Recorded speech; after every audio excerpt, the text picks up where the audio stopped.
दोस्तों, मेरी 4 बेटी थीं। वह सभी प्यारी थीं, मेरा लड़का नहीं था। मैं 30 साल में विधवा हो गई थी। मैं एक बेटी की शादी की थी। बहुत आलसी थी। दामाद उसकी अलसी की आदत से लचर हो। वह मुझे वहां अपने घर बुलाया। जब मैं ले गई, दामाद बहुत खुश हो गई थे। दामाद मुझे अपने कमरे में बुलाया। बोले, सासू माँ, आप बहुत ही थकी हो गई हो। मैं पैर दबाते हैं। वह बोल, मेरा पैर दबाने लगे। दामाद मेरे पैर को दबाते दबते वह मेरा पैर की थोड़ी हिलाई दिलाए। अपनी से अंगुली को मेरी गुफा में लगे जाने लगे। तो दोस्तों, कहानी को पूरी पूरी सुनो। बहुत ज्यादा रोमांटिक होने वाली है कहानियां। इंटरेस्टिंग सुनने के लिए हमारे चैनल को अब भी सब्सक्राइब जरूर करें और वीडियो को लाइक करना मत भूले। आप मेरी सपोर्ट करें।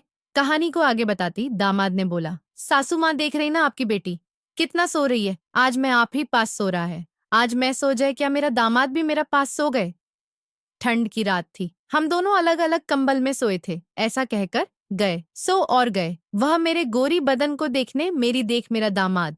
नींद को नहीं आई थी। वह फिर से मुझे बातें करने लगे अपने माता पिता के। वह एक अच्छा नौकरी करते थे। उसका अपना घर बहुत ही सुंदर था। रिश्ता बहुत अच्छा थी।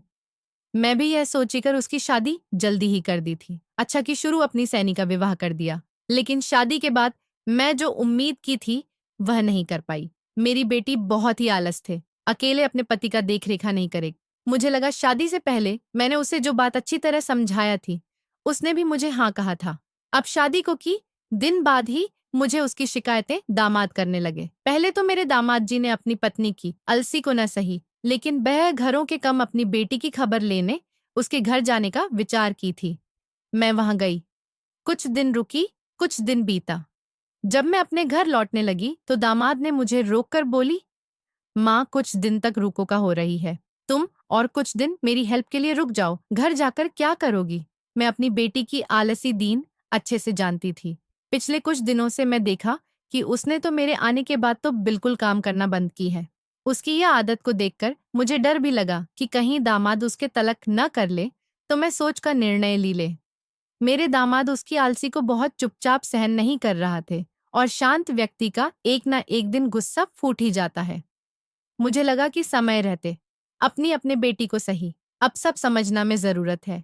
इसलिए मैंने कुछ दिन और सोनी बेटी से बात की। बोली, माँ, उसी में कुछ कमी है जो वह अलग अलग सोते ही। मैं बोली, ओ, तुमको बोला रहे। मैं बोली, पति को भी समय देना चाहिए। सुबह होते ही दामाद ऑफिस गए और मैंने सोनी से बात करने का फैसला किया। बोली, सोनी, अब तो शादी के बाद पति को कैसे खुश रखा जाता है। यह बातें बोल। तुम्हारी नींद इतनी गहरी कैसे हो गई है। दिन रात दामाद अलग दिखे सोए हुआ था। सोनी को हर काम सिखाने की कोशिश कर रही थी और वह धीरे धीरे सब घर के काम सीख ली। मैं दामाद से बोली, अब मेरा बेटी अपक कमरा में ही होएगी। मेरा दामाद मेरी बेटी को नींद दवा देकर वह किसी और को बुलाते सोने की बेटी की जगह में सो गई। चेहरे के ऊपर तक कंबल की लिया था। जब दामाद जी उनके कमरे में आए तो मैं चौंक हो गई और मेरे पैरों से कंबल थोड़ा खिसक गया। उस वक्त दामाद जी ने मेरा पास आए, चीकू समझकर मेरे करीब आए और मेरे पैरों पर हाथ फेरी करने लगे। उस समय मुझे ऐसा लगने लगा कि मेरे लिए कुछ अजीब होने वाला है। लेकिन ठीक उसी समय दरवाजे का आवाज आया। मुझे एक लड़की की आवाज सुनाई दी।